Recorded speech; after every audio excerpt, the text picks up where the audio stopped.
بسم الله الرحمن الرحيم. الحمد لله والصلاة والسلام على سيدنا محمد وعلى آله وأصحابه أجمعين. الحمد لله والصلاة والسلام على سيدنا محمد وعلى آله وأصحابه أجمعين. أما بعد فأعوذ بالله من الشيطان الرجيم. بسم الله الرحمن الرحيم. وَأَنكِحُوا الْأَيَامَ مِنكُمْ وَالصَّالِحِينَ مِنْ عِبَادِكُمْ وَإِمَائِكُمْ. وقال تعالى فَانكِحُوا مَا طَابَ لَكُم مِّنَ النِّسَاءِ مَثْنَىٰ وَثُلَاثَ وَرُبَاعَ. صدق الله مولانا العظيم. اللهم صل على سيدنا ومولانا محمد وعلى آل سيدنا ومولانا محمد وبارك وسلم. اللهم صل على سيدنا ومولانا محمد وعلى آل سيدنا ومولانا محمد وبارك وسلم. میرے قابل احترام بزرگوں اور عزیز بھائیوں، اللہ تعالیٰ نے انسان کی طبیعت میں، اس کے مزاج میں بہت ساری خواہشات رکھی ہیں،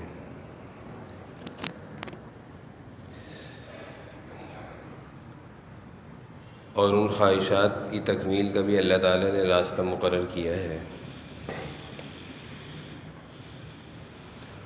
بھوک کا لگ جانا یہ انسان کی ایک خواہش ہے،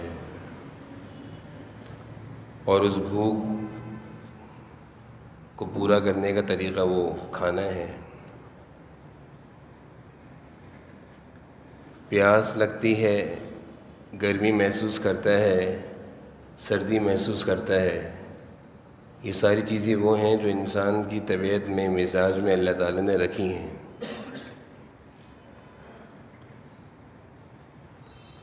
اسی طرح انسان کی طبیعت اور مزاج کا حصہ انسان کی جنسی ضروری خواہشات کی تکمیل ہے،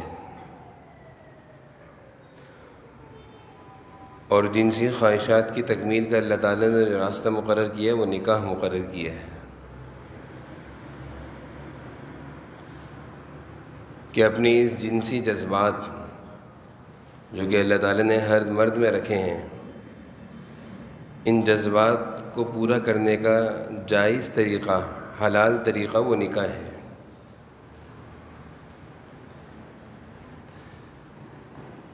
انسان اپنے جنسی جائز جذبات اور خواہشات کی تکمیل حلال طریقے سے کرے تو عبادت گزار بنتا ہے، اور انہی جنسی جائز خواہشات کی تکمیل ناجائز طریقے سے کرے تو وہ زانی، بدکار بنتا ہے، گنہگار بنتا ہے۔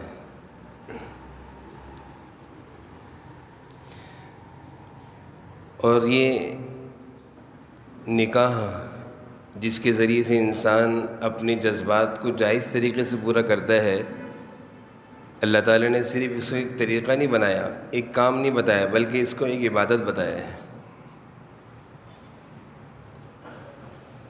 نکاح جس کے ذریعے سے ایک میاں بیوی کا رشتہ جڑتا ہے اور ازدواجی زندگی وجود میں آتی ہے اور ایک ساتھ زندگی گزارنے کا آغاز ہوتا ہے، اللہ تعالیٰ نے اس نکاح کو عبادت بتایا ہے۔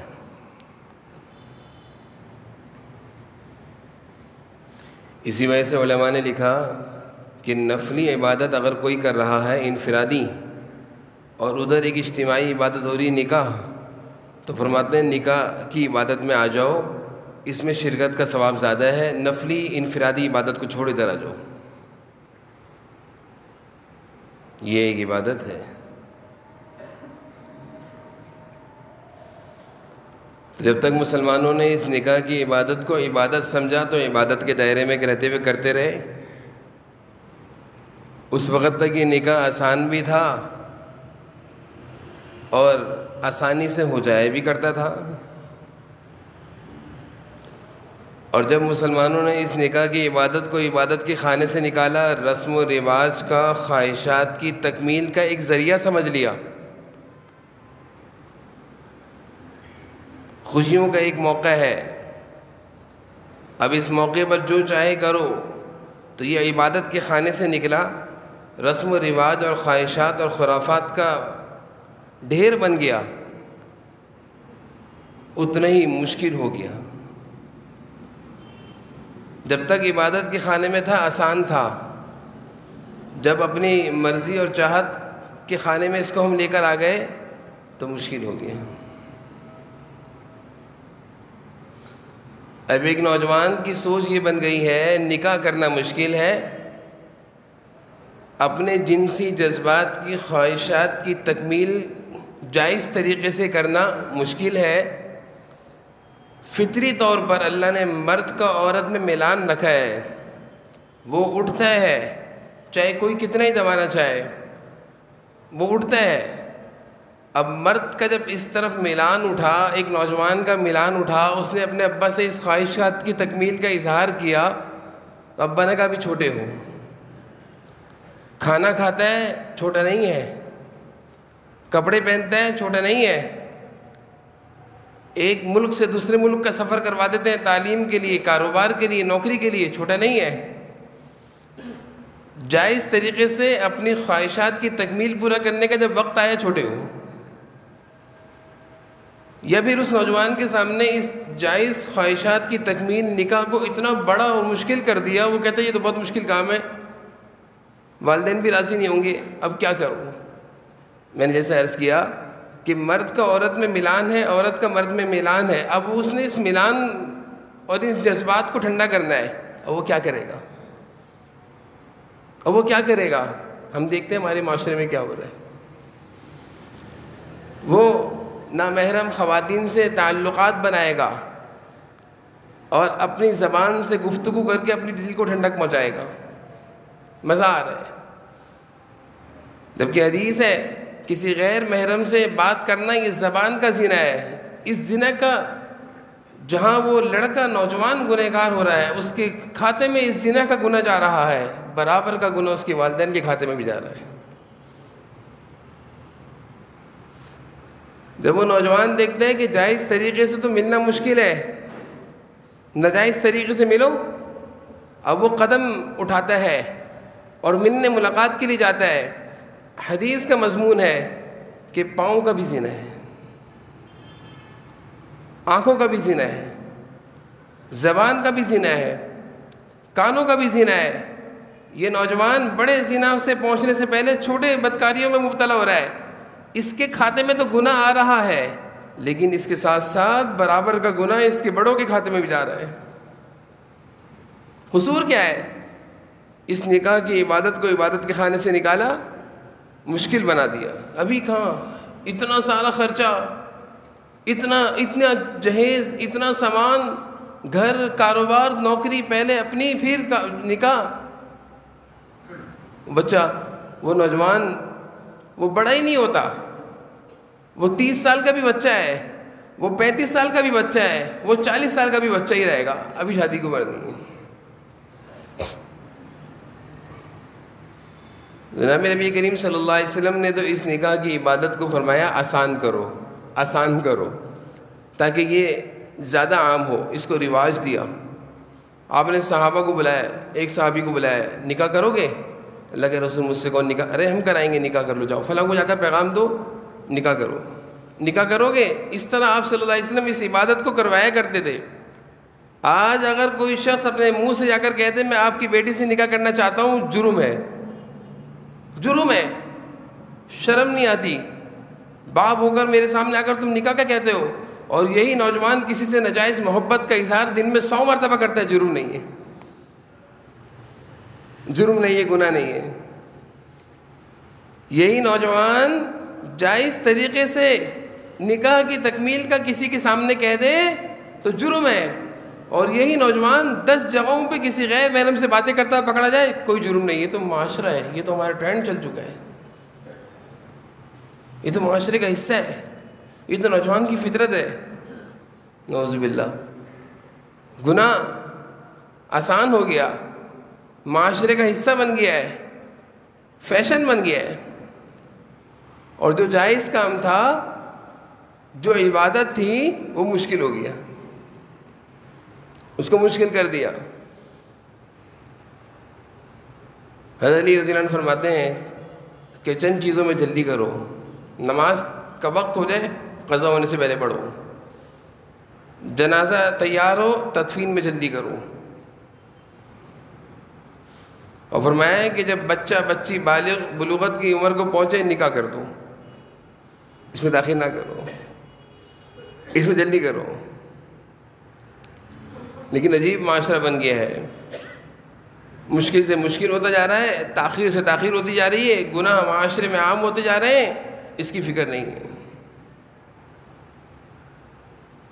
قرآن کریم سے معلوم چلتا ہے نکاح کرنے سے روزی میں برکت ہوتی ہے، ہم اس انتظار میں رہتے ہیں پہلے اس کی روزی لگ جائے بعد میں نکاح کریں گے۔ قرآن کریم میں اللہ تعالیٰ فرما رہے ہیں نکاح کرو ان یکونوا فقراء یغنیہم اللہ، کہ نکاح کی برکت سے اگر تم فقیر ہو تو ہم غنی اور مالدار کر دیں گے۔ آنے والا اپنی روزی لے کر آئے گا، آنے والی اپنی روزی لے کر آئے گی، ہو سکتا ہے تجھ سے زیادہ اچھی روزی کی قسمت والی ہو اور تیری بھی قسمت جاگ جائے۔ ان یکونوا فقراء یغنیہم اللہ، نکاح کرو، فقیر ہوگے غنی ہو جاؤ گے، اور ہم کہتے ہیں نہیں تو ابھی پہلے غنی ہو جا بعد میں تیرا نکاح ہوگا، پہلے تیری نوکری لگ جائے، پہلے اچھا کاروبار جم جائے، پہلے خوب تو کمانے والا بن جائے، پھر تیرا نکاح ہوگا۔ حضرت علی ہیں، جناب نبی کریم صلی اللہ علیہ وسلم کی بیٹی حضرت فاطمہ ہیں، جب بلوغت کی عمر کو پہنچتی ہیں تو 2-4 جگہوں سے نکاح کے پیغام آئے۔ حضرت علی کو چند صحابہ نے مشورہ دیا کہ بھائی آپ بھی پیغام دے دیں۔ حضرت علی شرما رہے تھے، ہچکچا رہے تھے، ہمت نہیں کر پا رہے تھے۔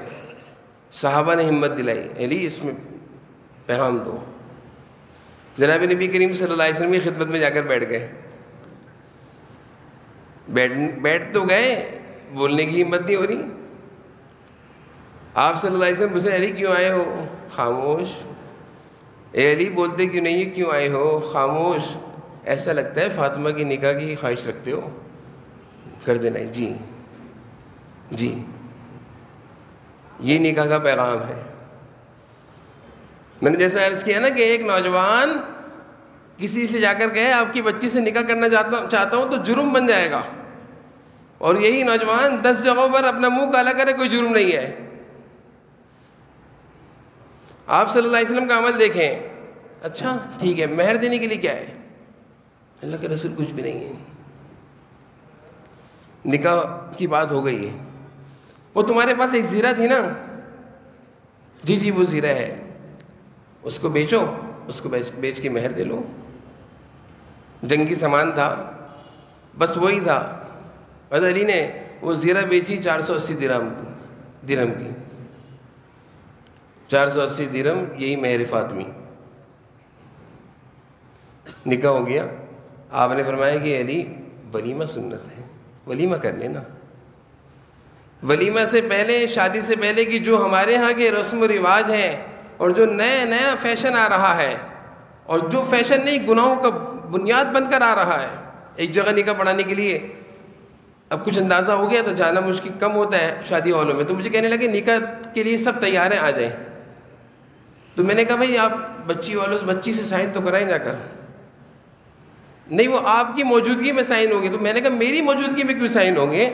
وکیل سے بولے جا کر کرائے، وکیل اور 2 گواہوں کی موجودگی میں سائن ہونے چاہیے۔ نہیں، اب ایک نئے چکر چلا ہے، دولہا بیٹھے گا ادھر، دلہن بیٹھے گی ادھر، بیچ میں وہ پھول ہوگی، سیج ہوگی، اور وہ نکاح پڑھانے والے بھی ساتھ بیٹھیں گے۔ شرم و حیا کہ کوئی کچھ رہی ہے شرم؟ یہ مسلمانوں کے نکاح ہو رہے ہیں، سارا آئے ہوا ہال میں مجمع سب دیکھے گا بچی کو، سب کے لیے تماشا بناؤ، اور پڑھانے والے بھی، قاضی صاحب بھی وہیں بیٹھیں گے، بچی بھی ایک طرف بیٹھے گی، بچہ بھی ایک طرف بیٹھے گا، سب کچھ تو ہو گیا، نکاح کی ضرورت کیا رہی؟ اس درجے کی بے حیائی اور بے غیرتی اس عبادت میں آ گئی ہے کہ آپ بھی وہیں بیٹھیں گے، آپ براہ راست بچی سے اجازت لیں گے۔ میں نے کہا ایسے نکاح نہیں ہوتا بھائی۔ یہ تو میں ایک مثال دے رہا ہوں، اس طرح کے پتہ نہیں کتنے کام ہمارے اس عبادت میں شامل ہو چکے ہیں۔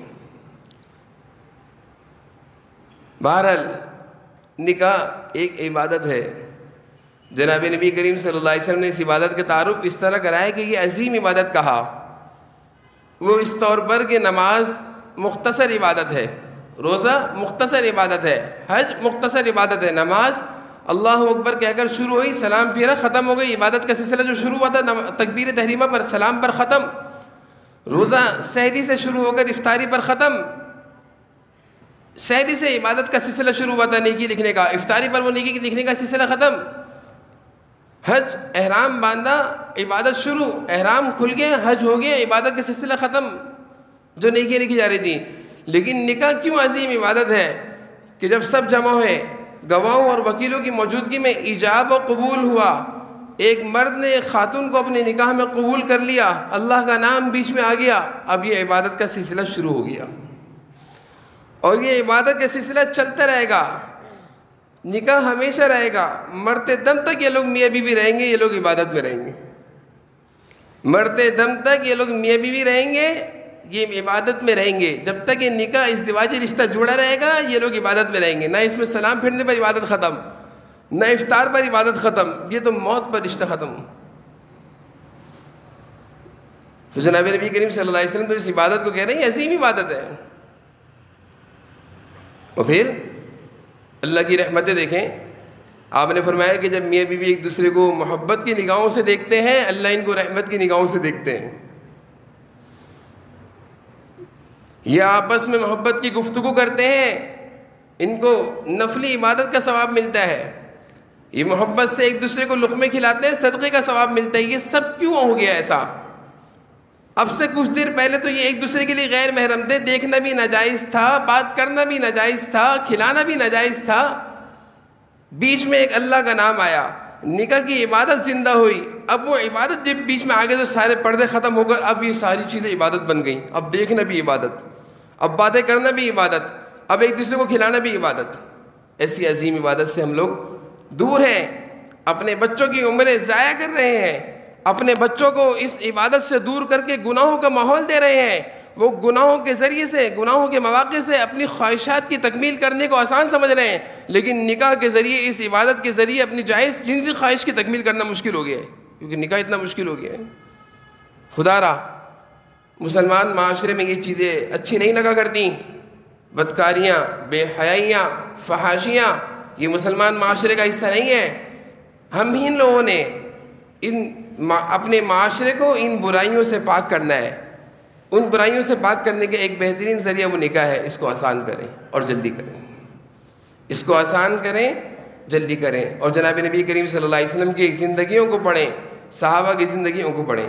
اللہ تعالی ہم سب کو اس عظیم عبادت کو آسان کرنے کی اور اپنے بچوں بچیوں کی جلدی کرنے کی توفیق نصیب فرمائے۔ وآخر